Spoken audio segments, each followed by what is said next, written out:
our special program on a Wednesday night at around this time. And we hope you will stay with us for the full hour, as we do have another packed program coming your way. Of course, in addition to the report from the Emancipation Support Committee, we do have our Africa report, and then we have a discussion really about a topic that is, I'm sure, going to be of tremendous interest to one and all, an conversation with Rastafari. And so it gives me great pleasure to welcome Shabaka Kambon, Reverend Kwame Kamau, and Dr. Fergus, as well as Khadija Daya. Good evening, lady and gentlemen. Good evening, Brother Ruskin, and good evening to our listening community around the world.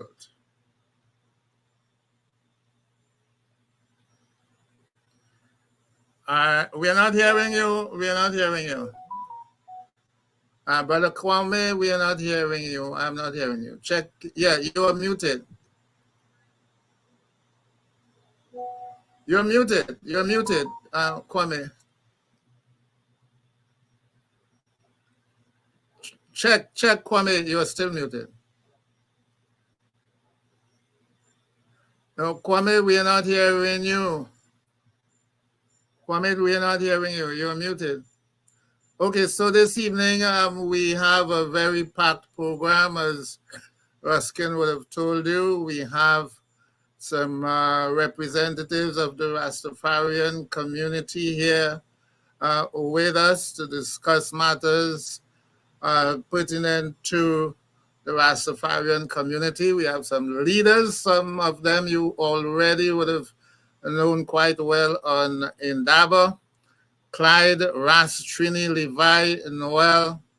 We have Glenroy, Bongo Grease, Halls, and Fekerte Amlak, whom I believe we have not met before. So we would welcome all of them with some more extended biography when they come up to discuss their own matters. April is such an important month for them, and that's why we are having them on this evening's program. Yes, Brother Kwame.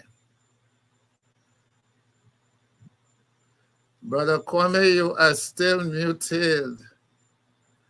You're still muted. You're having a serious problem there. You're still muted. You're still muted. Okay, so we have the Africa report would be coming up first this evening. The Africa report addresses Senegal, as we indicated to you at the last program, the national elections. In fact, the presidential elections, because there are two phases of those elections. One is the presidential elections, and one is for the House of Representatives, and that one is not due until 2027. So we are going to talk about the presidential elections this evening, the phenomenal rise of Diomaye Faye, and a very young man who was not really at the forefront of the politics, and within a very short time, in less than 2 weeks of campaigning, would have won the presidency. So we're going to give you the background to that story this evening, and we're going to have a short discussion on it afterwards. So Rene, please bring up the Africa report for us. The Africa report, the Senegalese election. C'est le Sénégal qui a gagné le 24 mars 2024. 24 mars 2024, 24th of March 2024, has become a mantra in Senegal and is indeed a milestone for democracy in Africa. It has been a long time since national elections in Africa have attracted so much attention as those of Senegal that took place on 24th of March 2024, which catapulted Bassirou Diomaye Faye to the country's highest office a mere 20 days after his release from prison.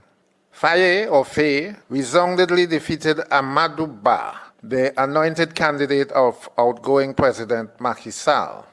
At 44 years of age, Faye has become the youngest elected incumbent president in the African Union. Only military leaders, Ibrahim Traoré of Burkina Faso at 36 and Assimi Goïta of Mali at 42, are younger heads of state. Faye never held a political office before. His only previous taste of politics was his unsuccessful run for mayor in his hometown in 2022. So, how did a political nonentity emerge from obscurity to the presidency with just 10 days of campaigning and celebrated by presidents and other high dignitaries from across the African Union? This week's Africa Report looks at the political circumstances that led to Faye's victory and its implications for French neocolonialism in West Africa. Senegal has experimented with various forms of electoral politics, evolving from a one-party state in the 1960s to a vibrant multi-party democracy by the 1990s. Currently, there are 17 parties in the National Assembly. The electoral system is buttressed by an independent judiciary and equally independent and trustworthy National Electoral Commission, the two most important institutions for protecting the rights of the electorate to elect leaders of their choice. One of the consequences of the proliferation of parties is that coalitions have become a regular feature of Senegalese elections, which make it difficult to simplify the political landscape of Senegal. National Assembly elections and the presidential elections are held every 5 years, but they do not coincide. The last National Assembly elections were in July 2022, which saw a dramatic shift in power compared to the Assembly of 2017. In 2017, the ruling coalition Benno Bokk Yakaar, BBY, held 125 of the 165-seat assembly. But 5 years later, the BBY was reduced to 82 seats. The political tsunami that swept away the BBY's majority was Yewi Askanwi, YAW, a coalition led by young firebrand Ousmane Sonko. The main party of the YAW coalition is PASTEF, commonly called the Patriots, the party founded by Sonko in 2014 at 39 years of age. The members were also mainly young intellectuals in the public service, including Diomaye Faye, its general secretary. In Senegal, 55% of the population is under 20 years of age. Faye is 44 and readily identifies with this youthful population. But even at 49, Sonko has barely graduated out of the youth class. PASTEF's political ideology is left-wing Pan-Africanism, a decolonizing ideology that preaches the gospel of self-sufficiency and self-reliance. Masses of young Senegalese rallied behind the revolutionary coalition. Sonko was their messiah. Any perceived threat from the state to curb his freedom was met by massive street protests, which characterized the politics of Senegal from 2021 to 2024. Many citizens in their late 20s and 30s had never voted before the recent elections, but they were energized by Sonko's social media strategy and became convinced that they could make a peaceful difference. Sonko's star rose rapidly, and Diomaye Faye was hitched to it. In 2019, Sonko came in second to Macky Sall in the presidential elections. In the 2022 legislative elections, the Sonko-led coalition became the main opposition in the National Assembly with 56 seats. The prospects of a Sonko presidency must have been worrying to France. Macky Sall, once a progressive leader, became a puppet of French and American interests in Africa. Not surprisingly, Sonko's popularity was met with swift reaction from government. In 2021, he was charged with sexual assault, which was later dismissed. In March last year, he was found guilty of libeling the tourism minister. 2 months later, he was convicted on a charge of morally corrupting the youth and sentenced to 2 years imprisonment. In July, he was arrested for insurrection. His party, PASTEF, was dissolved. His name was removed from the electoral list as a candidate for the presidential elections, constitutionally due on 25th of February 2024, and he was finally put behind bars.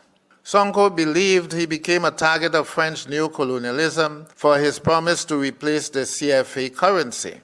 The Africa Report has previously explained how all previous attempts by African countries to abandon the CFA have been met by French sabotage, beginning with Guinea in 1960. Senegal's constitution prohibits a person convicted of a crime from running for political office.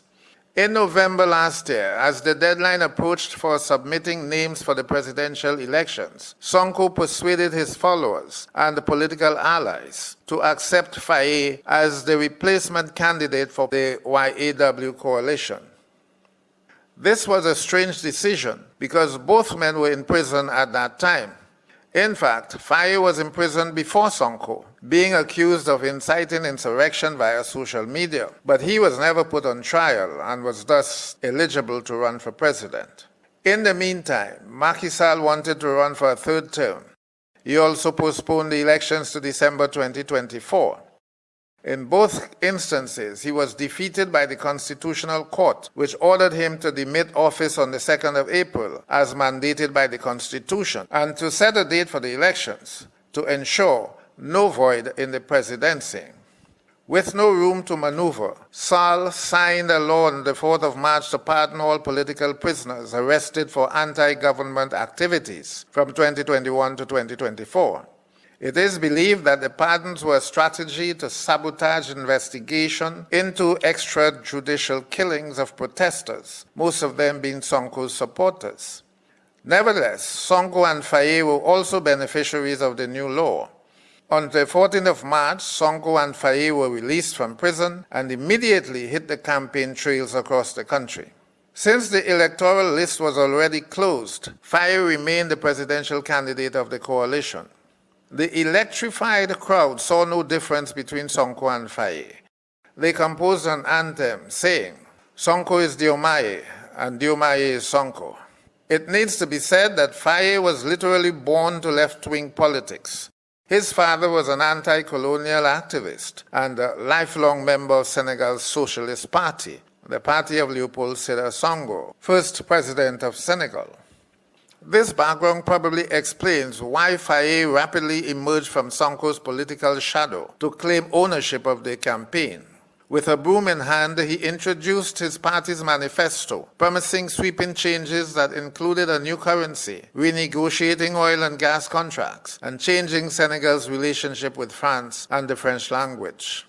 In his inauguration speech on the 2nd of April, the new president declared, "The exploitation of our natural resources, which according to the Constitution belong to the people, will receive particular attention from my government."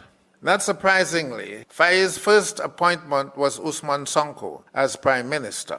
Much has been said by Christian-dominated media about Faye's polygamous marriage. He has 2 wives, one Muslim and one Christian. However, he is not the first officially polygamous African head of state in recent times. Former South African President Jacob Zuma had 4 concurrent wives and married to more. There are several other such African leaders. Of much greater interest is the geopolitics involving a Senegalese alliance with Burkina Faso, Mali, and Niger in a common cause against French and American neocolonialism. All 4 states are predominantly Muslim and have experienced over 300 years of common leadership under the empires of Mali and Songhai. Also of great interest is the sharing of political offices among the coalition parties and the sharing of power between the 2 principal leaders. There were 2 main perspectives on the latter. On the pessimistic side, Auguste Sek, a professor of political science at Senegal's University of Gaston Berger, states, "The post of prime minister is a conflict-ridden and precarious position. There can't be 2 roosters in the same henhouse." A more positive outlook is expressed by Wendiam Lankwande, a risk consultant at Africa Practice. Lankwande describes Sonko and Faye as a complementary pair and assures that the political relationship would work if they are able to maintain the right balance. Time alone will tell.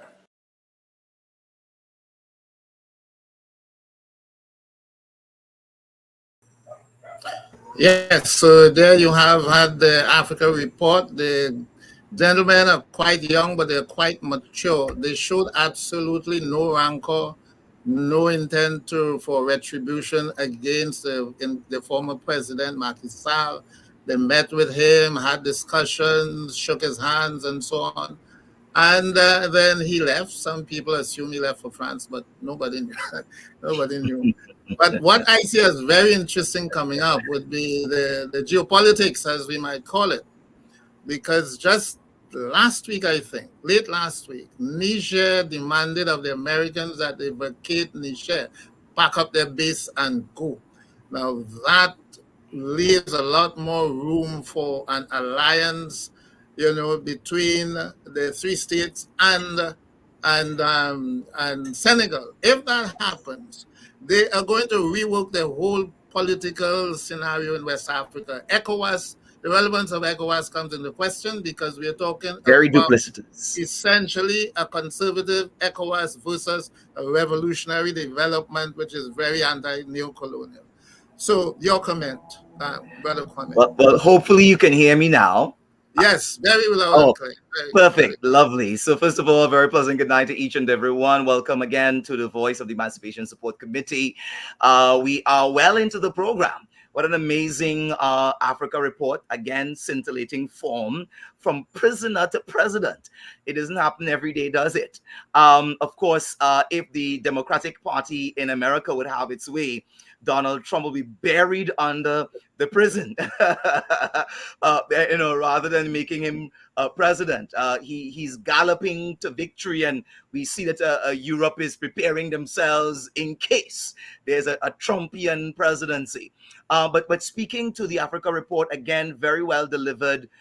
You touched on all the key points, speaking to his style of governance, speaking to some of the controversies going into it. And yes, that last comment in terms of the Sahelian region, Niger, Mali, Burkina Faso, Chad, they are not taking prisoners right now. And they are engaging in a certain kind of revolutionary left-wing Afrocentric type of politics that is saying to the West, we've had enough. We want self-determination. We want self-sufficiency, and we want total sovereignty, not the flag and anthem type that Rastafari has been long since decrying in the Caribbean region, within the CARICOM region. But we want true autonomy, true sovereignty. I think he's young but brilliant. I think he has an amazing future ahead of him. We'll all have to wait and see what the outcomes are like. But as of now, I wish him all the best. And I think that Africa, it isn't necessarily for me about choosing the youngest candidate. But if you can go left wing, Pan Africanist, self sufficient, self sustainable, for me, that is always a good look. And he seems like the authentic package. Let's wish him all the best. Exactly. Yes. So that's the Africa report for this week. Next week, we are going to look at another interesting topic. Again, we are still on the politics, but we are going to shift to Ghana for next week. So listen up and let's have another very exciting Indaba this evening. So over back to you to introduce our guests. Sure, thank you so very much. And to introduce, I surely shall at this point in time. Of course, we are kicking into that featured segment of Indaba where we are dealing with, as it were, Iversation with Rastafari, commemorations and projections. April month is indeed an amazing month where Rastafari is commemorating celebrating a number of events, historic milestones. I will not get into any of them. I don't want to steal their thunder, so I'll allow them to speak to that. But joining us live and alive, of course, on Indaba tonight. And by the way, a very pleasant good evening to those who are joining us by way of the continent. Special greetings to the beloved princess, Aina, out of Burkina Faso currently, but really a royal within the Nigerian Yoruba context. Of course, we recognize as well Kingdom of Judah in Honduras also joining us live and alive. We also have Jamaica very well represented on tonight. By way of Dan Man, we have, of course, the Empress of Empress Men in Rising also joining us on tonight, together with a number of others. Again, a very special good evening, Indaba. Good evening to you, and welcome once again. So, by way of our special guests on tonight, we want to introduce to some and present to others, first and foremost, the overseer of the 12 tribes of Israel in Trinidad and Tobago, a man within the Rastafari community that really needs very little introduction, having served as a founding chair of the All Mansions of Rastafari, having, of course, served in several capacities within the region and internationally where Rastafari is concerned. Definitely a jet setter representing not only Trinidad, not only the region, but also international Rastafari issues, even in the home continent of Africa by way of Shashamani land, by way of Ethiopia. Again, we present to some tonight, but we introduce to others no less a person than Ras, Clyde, as it were, Ras Trini Levi Noel. Greetings and welcome, Emperor, to the program. Greetings and give thanks for the establishments. Welcome. Give thanks. Absolutely, absolutely. Thank you so very much. Next, we move on to the next emperor among us. I'll leave the empress for last, the queen for last. But we have another emperor with us, an emperor who is very near and dear to my heart. And again, no stranger to Talk City 91.1 FM listenership. Currently, the chair, the interim chair of the Old Mansions of Rastafari. Certainly, this Nyabingi Rastafari serves on several boards, not only locally but also regionally, including that of Tron and other Nyabingi, of course, representative bodies. He was certainly alongside of his compatriot and fellow Rastafari, Ras Trini Levi, one of the cannabis decriminalization, and certainly we'll want to touch on that issue tonight. Legislative reformers, I would like to call him. He would have certainly spent time as part and parcel of that drive. If you can use cannabis in Trinidad and Tobago, free from harm and free from danger and free from the vagaries of police kidnappings for using your sacrament, and I'm putting that in air quotes, you will certainly want to thank Rastafari for playing a very pivotal role in that regard. And no other body but that of the All Mansions of Rastafari would have played perhaps a bigger role. Of course, the All Mansions of Rastafari is composed of the Bobo Ashanti community, as they are affectionately known. They are composed, of course, of the house or the mansion of Nyabingi. They are composed of African unity. They are also composed of the Church of His Imperial Majesty Haile Selassie, as well as other groups, inclusive, of course, but not limited to that of the 12 tribes of Israel. And so these amazing activists, these amazing legislative reformers are the ones that we need to thank for cannabis, again, legislative reform in Trinidad and Tobago, taking us first to decriminalization and then taking us, at least by way of law anyway, to a legal framework for sacramental cannabis, a personal use cannabis, industrial cannabis, and absolutely medical cannabis as well. We welcome on tonight, again, no stranger in our midst, presenting to some and introducing to others, Glenroy Bongo Grease Hall. Greetings. Welcome, Bongo. Yeah, man, give thanks, royal salutation to all my brothers and sisters of the Rastafari community, on this 50th anniversary of the visit of Kadamawi Haile Selassie. Rastafari. Rastafari. We give thanks. We give thanks. And as I promised, we are leaving the Empress for last. Young, but Talawa in her own right, representing, of course, on tonight, Empress Menin Rising, in the capacity, of course, as an assistant secretary for the organization. Of course, Empress Menen Rising is only but 3 years young within Trinidad and Tobago context, but they have indeed started off with quite a bang, if I may say so myself. Only recently, I was welcomed into one of their hallowed gatherings, of course, at the Nyabingi Tabernacle in Siparia, where I was welcomed and called upon to do the keynote address, the featured speaking address for the celebration of the 133rd, of course, anniversary of Empress Menen, sorry, of Empress Menen. I almost said Empress Menen Rising. Of course, a queen, an empress, a queen of queens that is highly celebrated and venerated within and among the Rastafari community. This young empress, of course, is a graduate of the University of the West Indies. This young empress is also operating from a space and standpoint where she is a womanist and a very, very proud Pan-Africanist coming from a Rastafari with what we would call a modern slant and modern a tilt, but certainly not losing the groundation, not losing the liberty, not losing the identity.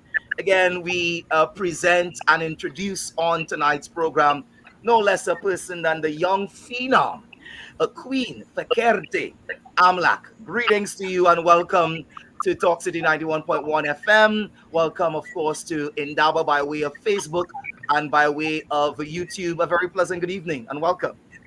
Greetings and blessed love to everyone, and thank you for tuning in. It's a great pleasure to be invited to speak on this program and to educate everyone listening about Empress Menen Rising. We are a mighty force, and we want everyone to become familiar with our works and our plans that we have for the future. Give thanks. Oh, absolutely. Thank you so very much for joining us. I'm going to kick off the first question, and then after that, I'm going to allow for my Baba to chime in and to ask away. We always have a ball of a time when Rastafari is in the room because we get to be rootsy, we get to be, heartical, we get to be very, very down to earth with you. Rastafari brings that kind of vibration and that kind of energy in the room. I want to start, of course, with you, Ras Trini Levi. Rastafari over the years have been dealt many criticisms, many a blow. You said that cannabis was a healing sacrament. They cried rubbish, nonsense. That is, there's no scientific truth to that. Only for decades later, for them to be proven wrong by way of their own science. You said within Rastafari that coconut oil and by extension ITIL is vital. They said rubbish, coconut oil will give you cholesterol, only to find that it is good cholesterol and the ITIL that will give you 11 years more per average of a lifespan. But beyond that, so with less medical conditions and challenges. You told them that we, the African people that were brought across on the transatlantic slave trade, that we were indeed people of the book.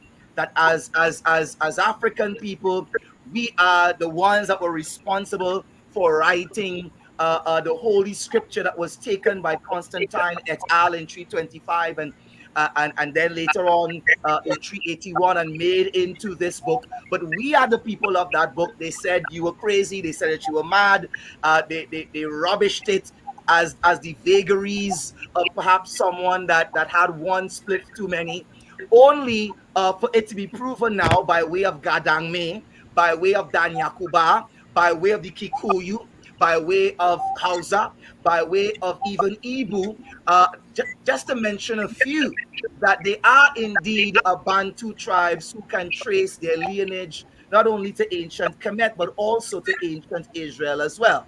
Last but not least, as I kick it over to you for the question, as I set the tone, Rastafari said that we need to operate with the perfect balance of the male and the female and the offspring that come from that within a communalist kind of setting, that each one teach one. As a matter of fact, in an Ubuntu way, you coined the term I and I. So if other communities think that they are new to the whole idea of changing pronouns, no, Rastafari changed pronouns long time, long time.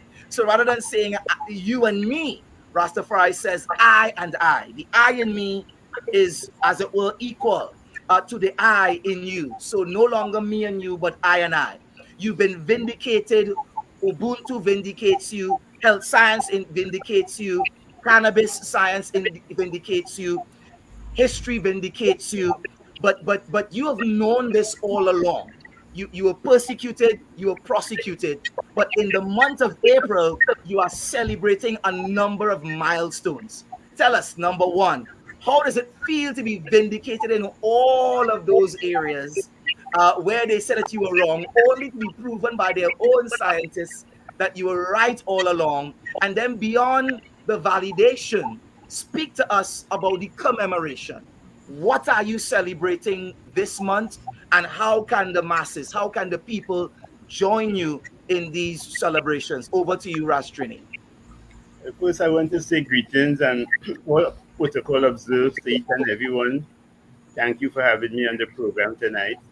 I know it's a lot of information and our time does be so limited. We have to have about, not a 2-part, about a 10-part series to complete Rastafari projection. Give thanks. We are of the 12 tribe of Israel, which is one of the members of the Old Man's and of Rastafari, has been dedicating our life to gathering our brethren and sisters under the Rastafarian faith and to be an example, to live an exemplary life, to show to the nation and the world at large that what we are saying and what we were doing all along was right. Because we understand that what was hidden from the wise and prudent was revealed to the babes and suckling. And when we would have started off our career in Rastafari, we were young, because when I came back from the United States to start doing this work, I was just 19 years old. So I was still a babe, and have this bigger economy on my head to gather the brethren and sisters to share that vision of Africa for the Africans, those that are home and those that are abroad. So in that vein, we start off gathering and sharing the knowledge. You can see that we have come full circle, that all the things that we will be saying all these time, that we will be persecuted for. A lot of people died, people end up homeless. This is one of the things that we even highlight on our campaign for legalization, that a lot of people have been killed, family dispersed, under that circumstances. Because if your father was selling a little herb to feed his family, you would have had to face that persecution, jail time, sometimes even damaging, jumping over fence, break your hand, break your foot, beaten, brutalized by the police, so that you couldn't even feed your family, and family was destroyed.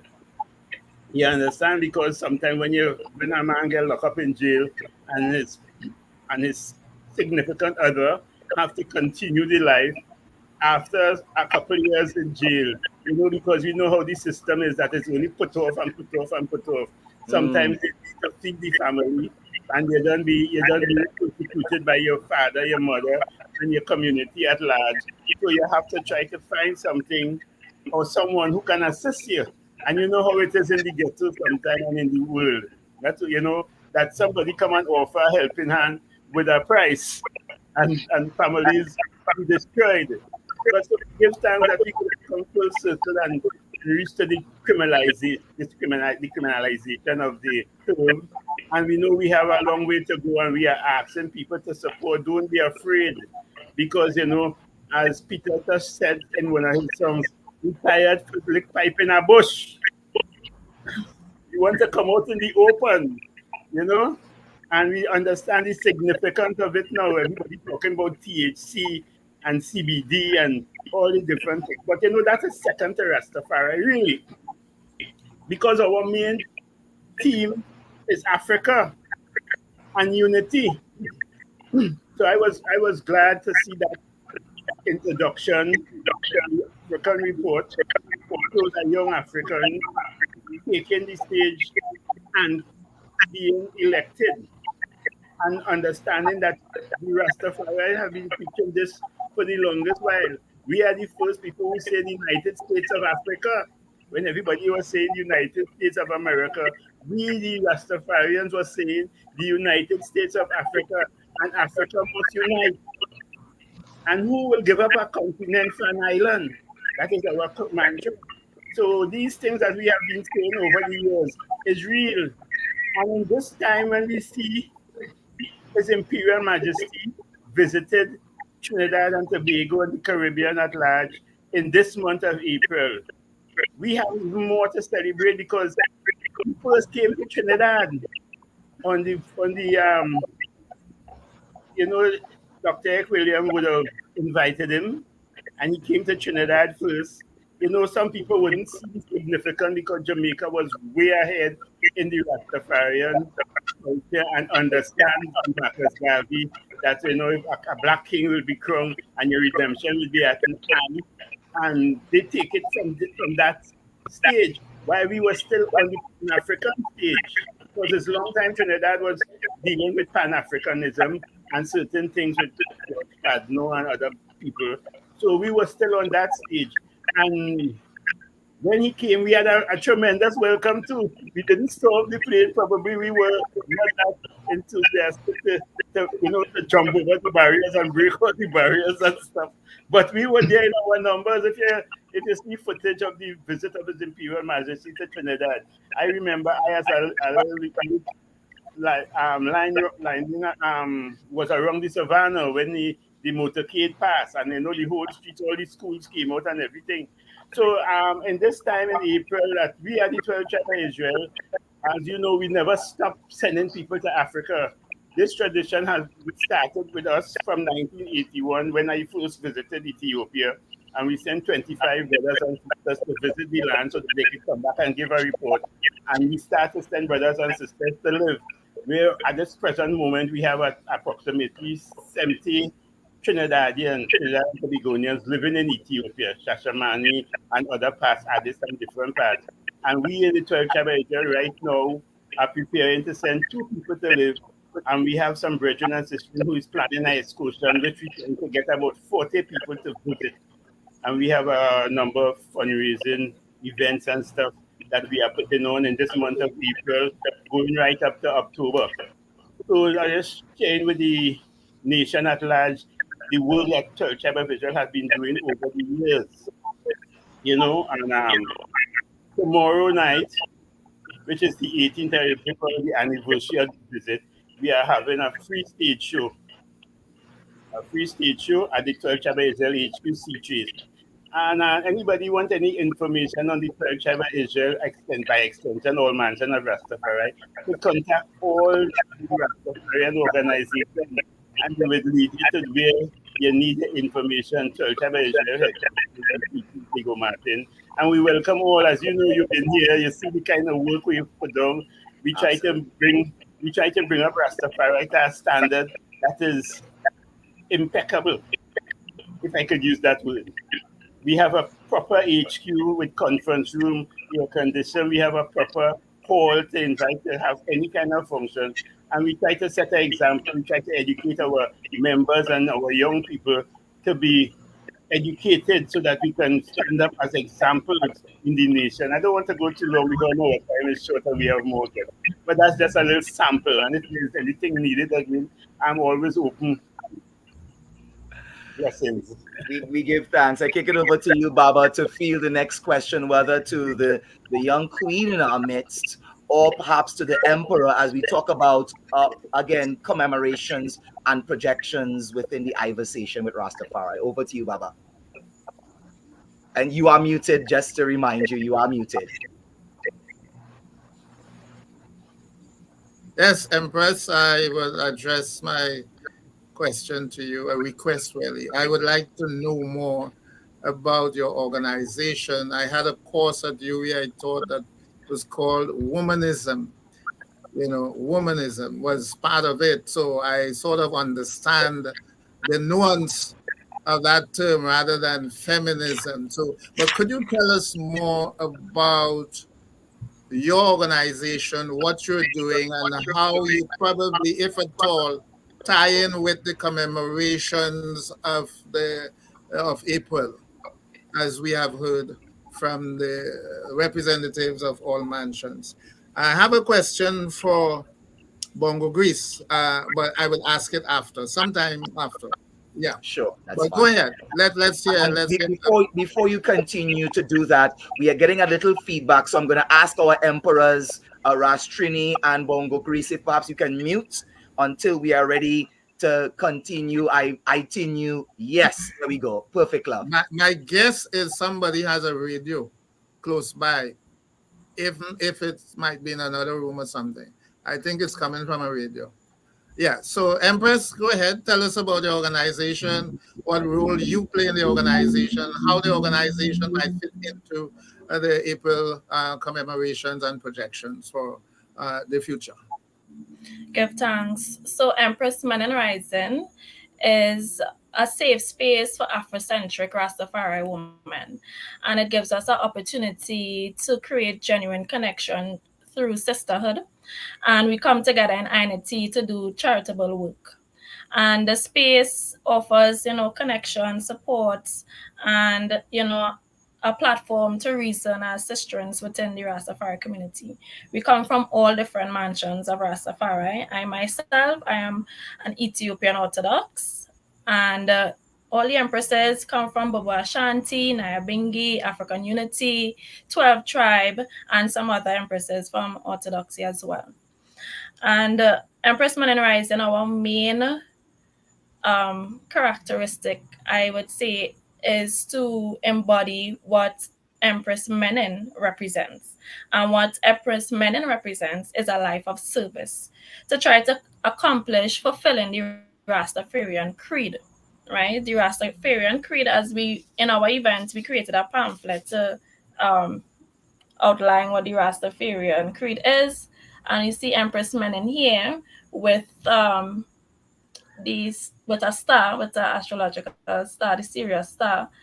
And I will get to that in a moment. But the Rastafarian creed says, the hungry be fed, the naked be clothed, the sick nourished, the aged protected, the infants cared for, and the ignorant educated. So that is our purpose as empresses within the Empress Men and Rising Sisterhood, is to educate the youth, to care for the youth, to care for the aged, to provide food and nourishment, to provide clothing, and to take care of the sick. Right? That is what the Rastafarian creed is about. Empress Menin Rising, we venerate Empress Menin because she is the wife and consort of His Imperial Majesty, Haile Selassie. And she wasn't only just his wife, but she played a strategic role in consulting the emperor in his endeavors. She also was a womanist in her efforts to develop Ethiopia educationally and also through community development, charitable work. She did all those things. She had programs geared towards feeding the poor, to assisting those in need, those that were sick and injured from the war as well. What I also wanted to note is that Empress Menin was born during the start of the spring equinox, or what we will say as the astrological new year, right? That is a very sacred time in esoteric cultures, right? She was born during that time. That time in the Orthodox Church is Tense, which is our Easter celebration as well. So Empress Menin, you could see from how she is brought into this world, she was brought into this world with a sense of divinity, right? And she was crowned at the same time with the emperor, which was one of the first occurrences in Ethiopia. She was crowned at the same time with the emperor, and I believe she was also pregnant at the time. So that coronation represented the divine trinity, right? Divinity in the human flesh, godlike essence in the human flesh. So that is why we don't praise them, but we venerate them, and we acknowledge their significance as Black people and what they represent for our self-actualization and our empowerment and our self-reliance. Everything that they embody is what we need to establish within ourselves to grow and move forward as a people, as African people. and indigenous people as well. All right. So, as Rastafari women, we face a lot of prejudice and stereotypes against us as well. That, most of us are uneducated, that we're lazy, we lack agency, we are in subordination to our men, which is not true, right? We do have agency, we do have independence, we have something better than independence, but interdependence, where we work together with our men in a complementary but not combative and argumentative way. We learn to balance ourselves as women and to walk in our godlike state so that we can create a good union with our men, right? The Ita Liberty also contributes to our state as well, our mental state. So that is a conversation that can lead elsewhere, but that is just some of the examples of what an Empress represents and what Empress Menin represents. Because Empress Menin Rising, they do work with other organizations and other bodies that are engaged in different aspects of Rastafari culture. So the Idol Fest that was hosted a couple weeks ago, we were involved with that. Some of our members were involved with that movement. Apart from our event, Empress Man and Rising, we also have a quarterly event towards youth empowerment and also recreational activities for ourselves as empresses, because we need that support. We need that community amongst ourselves so we could always stay grounded. Let me complement the question with another one relating to another side of the Ethiopian empresses. And as you would know, a lot of African queens and empresses who were not just equal to the men, but would have been leaders in wars and so. And you have one of the most famous wars, most critical wars of modern era in Ethiopia would have been, the battle of Adwa in 1895-96. Now, Empress Taitu Betul played a critical role in that war, leading her own contingent into battle. Yes, she did. Yes. Now, you have indicated that the women in the Rastafarian movement, the old mansions, they see themselves as equal, not subordinate. So how does that fighting spirit express itself in your organization without making you combative? Yes, I like that question. Without making us combative, because this system that we live under, this Eurocentric capitalistic hegemonic system, can make us into individuals that are combative, that are stressed out, overwhelmed, and overstimulated, in that it's hard to function in our role as women. But that is what Rastafari offers to us. It's a sanctuary that where we can balance ourselves. And once we can balance ourselves through our diet, through mental transformation. So within working with your kingman, right, to fight against this system, to foster self-reliance, empowerment, and spiritual ascension as Black people. You within yourself, while you're upholding these standards, you will balance out yourself. Once you uphold a spiritual order through the Nazarene vow, you will be able to be a balanced human being, to be able to be a good partner, right? I will always recommend any empress upcoming and or any Afrocentric young woman that wants to figure out how to embody the true essence of an empress, to always go to Queen Offa or go to Sarazad Ali, right? She has a video, The 7 Attributes of a Good Woman. Empress of a Sacred Woman, Healing the Feminine Body, Mind, and Spirits. Talks about diet, right? The foods you eat will contribute to your mental disposition and your health care as well, to take care of your body through healthcare practices, self-care practices, meditation, um, holistic healthcare.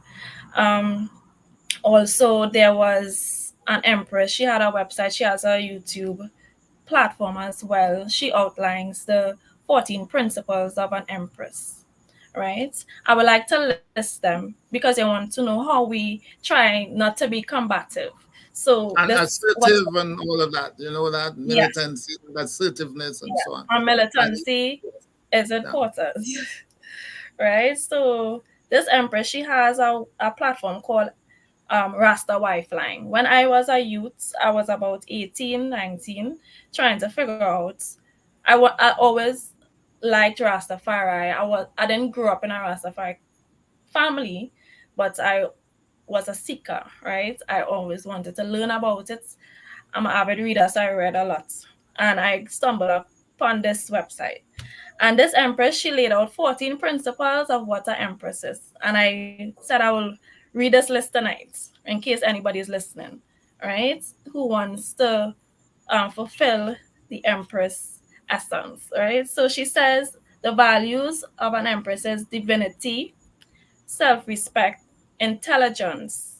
And intelligence is seeking knowledge to be the person that you want to be and to overcome the challenges that we face as Black women. Discernment, temperance, cheerfulness, courteousness, cleanliness, gratitude, charity, authenticity, and the most important aspect, modesty.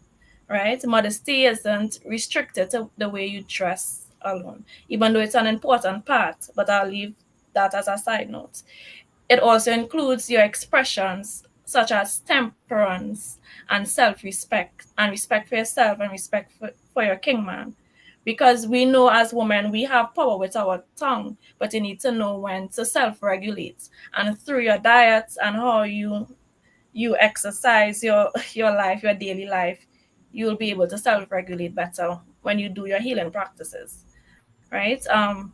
Modesty considers personal choice and involves one's reservations, decency, and propriety in speech, behavior, and personifying humility.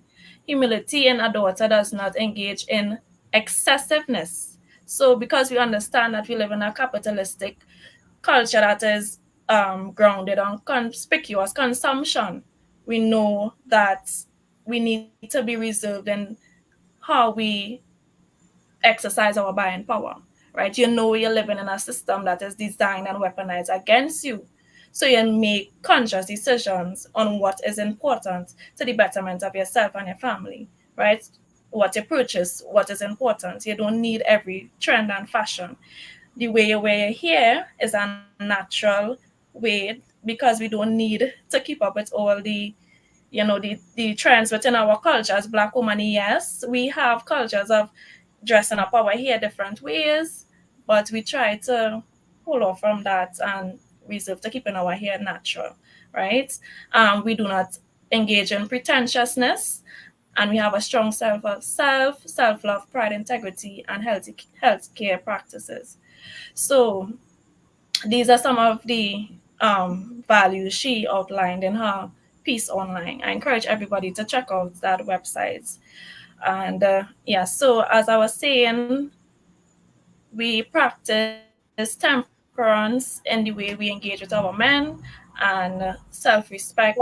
So what I was going to get at with self-respect, as an empress, the way you dress, you wouldn't dress in skimpy clothes, revealing clothes, or every trend and fashion. But when you dress like royalty, when you dress in your royal garments, it mightn't be necessarily your hair covered, long clothes, no pants, but you carry yourself in a certain demeanor. People will recognize that as a young woman, right? People will, instead of, we have a culture of catcalling in Trinidad, right?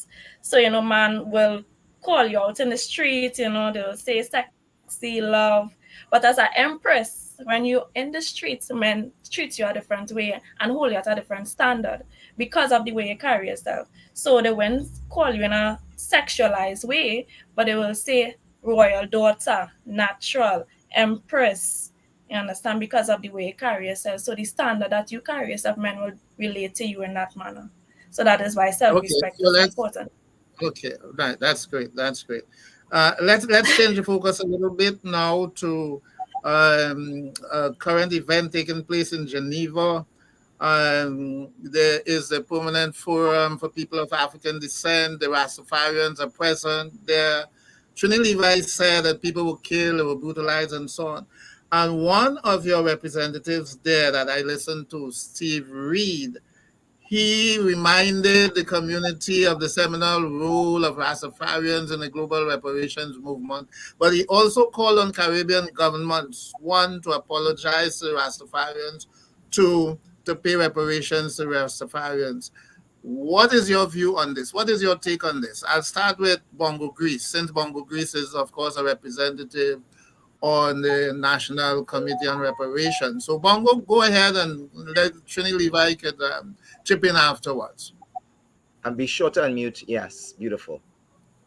Unmute. Unmute again. Unmute. Yeah.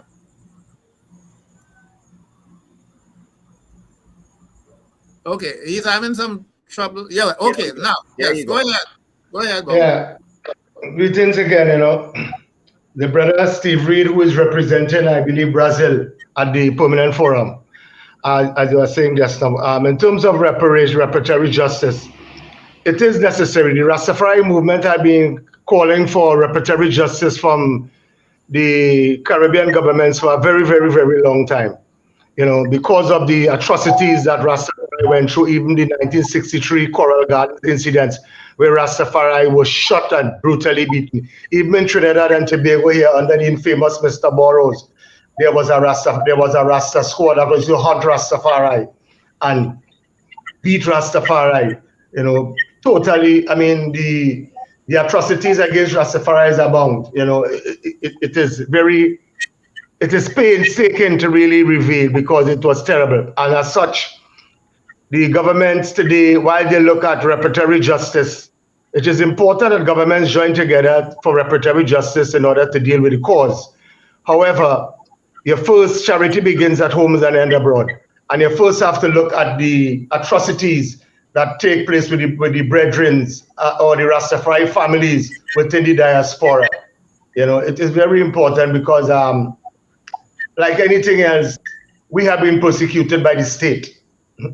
So the persecution of Rastafari, again, as I indicated, is by the state. And as such, what happened during the course of that time is that most of our Caribbean leaders were actually serving the colonial masters in many ways. In many ways. Just as in the terms of cannabis, where they were looking at the maintaining their international treaties, obligation of their national treaties of 1961. Similarly, they were also obligated to their colonizers, because when you look at Trinidad and Tobago, most of the persecution that came against the Rastafari in Trinidad and Tobago is due to the cannabis prohibition and cannabis ordinances and these things, where our government were loyal to the colonial government, and in trying to stop certain trends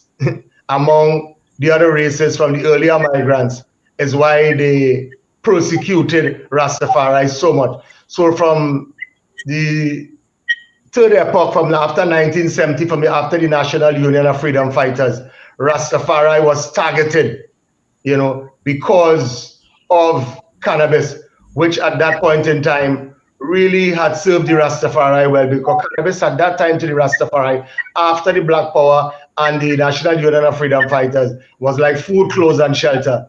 Rastafari had the biggest set of stalls in Trinidad and Tobago in food was Rastafari. The drag malls, Rastafari. So we had a very strong economic sustainability within, Rastafari. However, the dehumanization of Rastafari by the state, sending fathers to prison, mothers to prison, caused a lot of problems within the family circle and the family cycle. So reparatory justice to the Rastafari is very important. Hence the reason today, the Rastafari movement, who has always stand for world peace, equal rights and justice, is now seeking a recognition day for the Rastafari government, for the Rastafari community, as we celebrate the 50th anniversary of the visit of His Imperial Majesty to the Caribbean. Okay, so, we are at the top. Yeah, that's great. Excellent. We are at the top of the hour, and that means that we will be leaving our guests, our listeners on Talk City 91.1. So we thank you for joining us this evening. We are going to wrap up shortly, so I would hand over to my brother Kwame, and of course, we would want to get some closing remarks from the guests as well. So over to you, Kwame, and you'll take us to the end of the program. Sure, sure. Thank you so very much.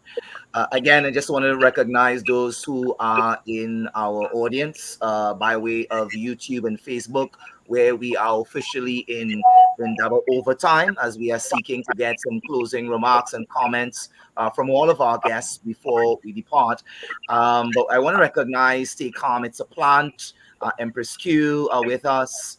I also want to recognize as well King Safar with us. I want to recognize Justin Joseph, Lioness, Love Child, and Burnett Seeley also with us on tonight. A blessed love to each and every one of you. And thank you for tuning in. Of course, do us a favor, give it a like. You have already commented, which is fantastic. But if you can share this with your friends and family, even if it's not going to be live, they can always get the pre-recorded version and they can benefit from all of the Iversation that has been taking place on tonight. As we talk about reparatory justice, the question was asked, is there a need for an apology? Of course, the answer is yes. But as Rastafari looks forward to the future, I want to leave my closing remarks, the question tied in to your closing remarks. I want you to be forward thinking. I want you to look forward in terms of where do you see Rastafari going, and how can, of course, by way of your closing remarks, how can the Rastafari community get there together, and how can even the non-Rastafari community who are a part of the Pan-African community join you in solidarity to say, yes, we recognize you, yes, we see you, and yes, we want to work with you, of course, hand in hand in support in terms of where you want to go. So the closing remarks that we are going to get now, we want to receive them by way of your forward thinking. What is your projection? What is the way forward for Rastafari? I'm going to start, of course, with the queen in our midst, and I'm going to ask, as a young woman, as a woman that is a part of Empress Men in Rising, in as brief a manner as you can, speak to us about the future of Rastafari women and the future of Empress Men in Rising in your closing remark. Well, briefly put, I would say our main goal is re-education and educating the youths about their identity, about their self-worth, and educating them about the figures that they need to be aware of who fought for our liberation. So through our programs, our quarterly youth days, right? Every 3 months we have a youth and family day. We are dedicated to educating the youths about themselves and making them conscious within everything that involves Black empowerment. So that is our mission and that is our goal. But we will deal with the babes and sucklings, and within that, when they grow up, they will always remember the lessons that they got through Empress Man and Rising and become conscious adults that will make change in the future.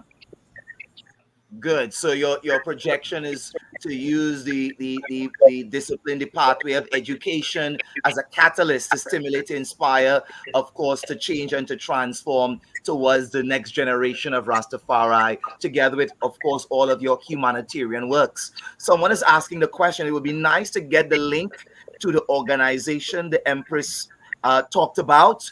So Empress Sharon, if you are in the chat and you can drop that link for Lioness Love Child, she would love to link with Empress Men in Rising. You clearly have touched some hearts and minds and spirits on tonight, Queen. So congratulations to you with regards to that. Thank you so very much. We go on to Bongo Grease. Bongo Grease, as chair of the All Mansions of Rastafari as at this time. Clearly, there are a number of things that has been done successfully, but there's still a trod ahead for Rastafari, whether local, regional, and international. Could you, in your closing remarks, talk about some of those things that you are working on, some of your present tense work towards a future outcome that you would like to sensitize the Indaba audience to? Yeah, greetings again, royal salutation to each and everyone. The All Mansions of Rastafari in this time seeks to protect the welfare and well-being of all the people, brothers and sisters that I represent. We must take into consideration that Rastafari is a spiritual and cultural African liberation movement that seeks world peace. Hence the reason why even our reparations is not only for Rastafari, but to see all of I people, the standard of living has been raised for all of I, all African people. And as such, the All Mansions of Rastafari is calling on all brothers and sisters to come together. We have reached a point in time where every minute, every second comes for something done in the cause, something achieved in the cause of Africa. And as such, it is important for brothers and sisters to understand that, we have to overcome all forms of petty differences. Since that when we say Rastafari, we must understand what Rastafari is. Rastafari, is something serious liberty. I are the prophets of today, the reincarnated prophets, the reincarnated Jeremiah, the reincarnated Joshua, the reincarnated Moses. And as such, when I say Rastafari, and I walk with a divinity, by virtue of his imperial blood, and by the anointing which his majesty received, the person of the emperor is sacred. Today we follow from the All Mansions of Rastafari the utterances and speeches and principles of his imperial majesty, so that I could live as Rastafari. So it is important, my brothers and sisters, today, that the coming together to form unity is a strength to all of I. We do understand that during the life of Rastafari, there had been no single authority, or there had been no single authority or corrected figure. Many other leaders have risen up, and have gotten ascent. However, maintain two main pillars: the divinity of his majesty and repatriation. And since repatriation is a must, our children today in our society is going through a whole heap of mischief. Our children today still need the Rastafari movement to be guided, even in the terms of the policy of cannabis. Because when you look at cannabis today, sometimes I as a Rastaman just feel that the policy that is shown in cannabis today is a policy for depopulation. In terms of the type of cannabis, the type of chemicals that they are using today against our children and forcing them to it. The knowledge has to be maintained by the liberty of Rastafari. I still remain the guardian and custodian of I people. So today, my brothers and sisters, I ask that you continue respecting the elders, because elders and ancients of the Rastafari movement, we are here still to guide the unborn and even guide those young ones that are coming, so that the tenets of Rastafari and dignity of Rastafari can be made. So with these few words, I give thanks, Haile I, Selassie I, King Rastafari, and his royal consort, Empress Mary Aswad, Rastafari. Yes, I. And of course, with that, he identified, of course, the power of unity in moving forward, not only as Rastafari, but the Pan-African future. As a Pan-African family, the future is together, most assuredly. Ras Trini Levi, last comment is to you, Emperor. Again, no stranger to Indaba. The time has flown, as you promised. It did fly. Please be sure to unmute while you're at it. And when you unmute, please, as we look forward to the future of Rastafari, what is in store? What are your plans? What are your projections? And how can we participate? Well, number one, Rastafari is the light. I is the light. And as such light, we need not to have our light under the bushel. We need to come forward. We need a centralized place. Just like how there is all the churches have the main place of worship, right? The cathedrals and all these places. Rastafari needs something centralized that people could see our light. And we can be a benefit towards helping bring peace to the nation, because when people understand what Rastafari is about, when they can come to a centralized place where Rastafari is functioning and get all information and see the light how Rastafari live in unity, it can be an asset to our community and the nation at large. We as the 12 tribe of Israel, which as I said in my previous comment, is always trying to be an example to all the Rastafarians, which we try to practice what we preach. We say repatriation, and we mean repatriation. We're going to continue to send our brothers one by one, two by two, and as many as we can do. But we also know that reparation is a must. There must be a government arrangement whereby we can take out our people in this repatriation scheme. And we know do a lot of work in Africa. As we see, the United States of Africa, and Africa is coming alive. You're waking up a sleeping giant right now in Africa, and we have to continue choking the fire to make that fire blaze. Fire! Let that fire blaze so people could see our good works and glorify our majesty. I don't want to be long, and I said before, we need another conversation. We need another part 2, part 3, part 4 to highlight Rastafari, because Rastafari is not a simple, easy thing. But in closing, I would say, go to all the different mansions that is celebrating the visit of His Imperial Majesty Emperor Selassie tomorrow.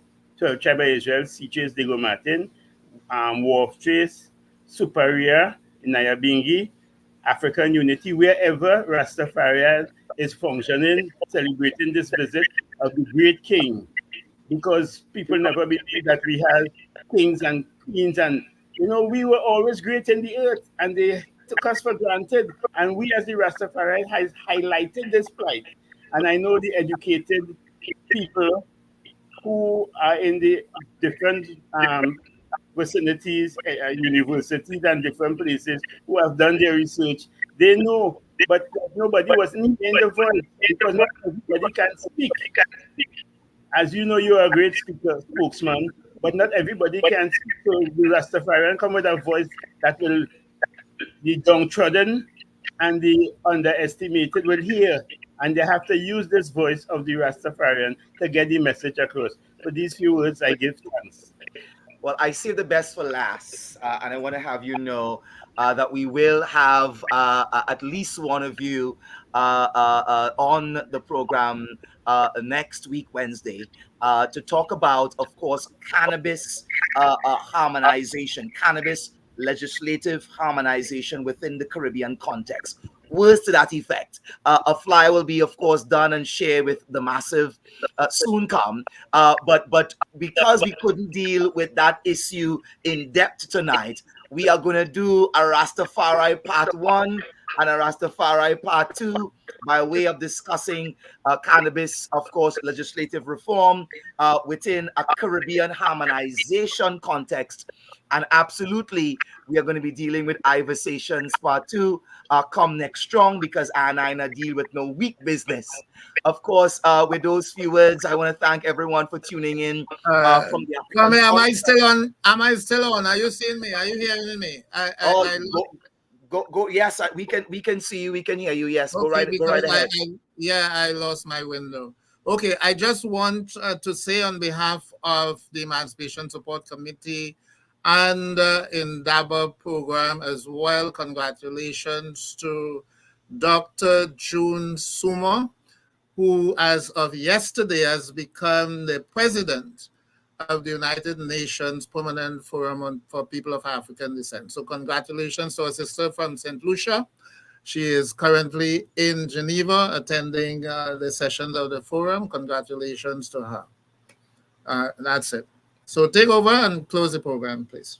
Thank you so very much. And again, let me join you in congratulating Her Excellency on her chairmanship with regards to that very august forum. I've been following them as closely as I can here and there in between.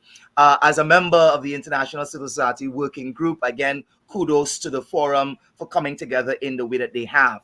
Again, we want to recognize our Trinidad and Tobago audience, our Caribbean audience, certainly our regional audience, and those on the continent as well. You have joined us for yet another edition of Indaba, the voice of the Emancipation Support Committee, the voice of the people, certainly the voice where we come together as a circle, as a group, as a council of elders to find consensus, the place where knowledge grows. We are certainly on this evening out of time, but we are definitely not out of words, nor love, nor faith. Of course, as they celebrate April the 18th on tomorrow. Again, the invitation is you can join the Rastafari community at, of course, Sea Trace in Diego Martin. You can join them at Wharf Trace, of course, there in St. Joseph. You can definitely join them in Superior at the Nyabingi Tabernacle, and wheresoever they are having